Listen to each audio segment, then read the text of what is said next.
بسم اللہ الرحمن الرحیم۔ السلام علیکم۔ جہلم میں دولہے کے ساتھ دھوکہ ہو گیا۔ شادی خواجہ سرا سے کروا دی گئی۔ سجاد نامی شخص کی شادی نازیہ نامی لڑکی سے ہوئی۔ گھر آ کر معلوم ہوا کہ دلہن لڑکی نہیں بلکہ خواجہ سرا ہے۔ تفصیلات کے مطابق جہلم کے علاقے کالا گجرا میں سجاد نامی شخص کی شادی لڑکی کے بجائے خواجہ سرا سے کرا دی گئی، جس پر دلہا نے شرمندگی کے مارے کسی کو بتائے بغیر دلہن کو مائکے بھیج دیا۔ بتایا گیا ہے کہ کالا گجرا میں 2 روز قبل سجاد نامی شخص کی شادی سہاوا کی لڑکی نازیہ سے ہوئی۔ جب رخصتی کے بعد دلہا اپنی دلہن کو بیا کر گھر لایا تو اس کو معلوم ہوا کہ اس کی دلہن لڑکی نہیں بلکہ خواجہ سرا ہے، جس پر دلہا شدید پریشانی میں مبتلا ہو گیا اور سب رشتہ داروں کے سامنے شرمندہ ہونے کی بجائے بہانے کے ساتھ اپنی خواجہ سرا دلہن کو مائکے بھیج دیا۔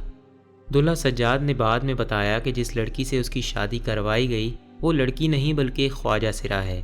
سجاد نے کہا کہ اس کی پہلی بیوی کی وفات ہو چکی ہے۔ اس نے دوسری شادی اپنے بچوں کی دیکھ بھال کرنے کے لیے کی تھی تاکہ دوسری بیوی اس کے بچوں کی دیکھ بھال کر سکے گی۔